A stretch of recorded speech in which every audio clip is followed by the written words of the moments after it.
स्वर्ग और नर्क की कहानी। एक बुजुर्ग औरत मर गई। यमराज लेने आए। औरत ने यमराज से पूछा, आप मुझे स्वर्ग ले जाएंगे या नर्क? यमराज बोले, दोनों में से कहीं नहीं।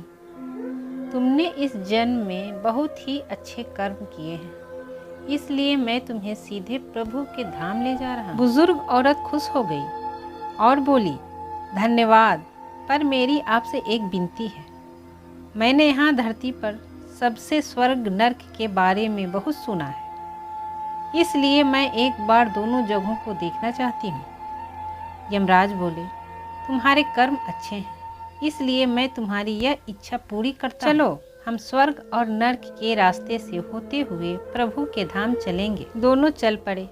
सबसे पहले नर्क आया। नर्क में बुजुर्ग औरत ने जोर जोर से रोने की आवाज़ सुनी। वहाँ नर्क में सभी लोग दुबले पतले और बीमार दिखाई दे रहे थे। औरत ने आदमी से पूछा, यहाँ आप सब लोगों की ऐसी हालत क्यों है? आदमी बोला, तो और कैसी हालत होगी? मरने के बाद जब से यहाँ आए हैं, हमने एक दिन भी खाना नहीं खाया। भूख से हमारी आत्माएं तड़प रही हैं। बुजुर्ग औरत की नज़र एक विशाल पतीले पर पड़ी, जो कि लोगों की कद से करीब 100 फीट ऊंचा होगा। उस पतीले के ऊपर एक विशाल चम्मच लटका हुआ था। पतीले में से बहुत ही शानदार खुशबू आ रही थी। बुजुर्ग औरत ने उस आदमी से पूछा, इस पतीले में क्या है? आदमी मायूस होकर बोला, ये पतीला बहुत ही स्वादिष्ट खीर से हर समय भरा रहता है। बुजुर्ग औरत ने हैरानी से पूछा, इसमें खीर है? तो आप लोग पेट भर के ये खीर खाते क्यों नहीं? भूख से क्यों तड़प रहे हैं?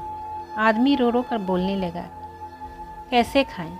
ये पतीला 100 फीट ऊंचा है। हम में से कोई भी उस पतीले तक नहीं पहुंच पाता। यह सुन बुजुर्ग औरत को उन पर तरस आ गया। सोचने लगी, बेचारे खीर का पतीला होते हुए भी भूख से बेहाल है। शायद ईश्वर ने इन्हें यही दंड दिया होगा। अब यमराज बुजुर्ग औरत से बोले, चलो, हमें देर हो रही है। दोनों चल पड़े। कुछ दूर चलने पर स्वर्ग आया। वहाँ पर बुजुर्ग औरत को सबके हंसने और खिलखिलाने की आवाज़ सुनाई दी। सब लोग बहुत खुश दिखाई दे रहे थे।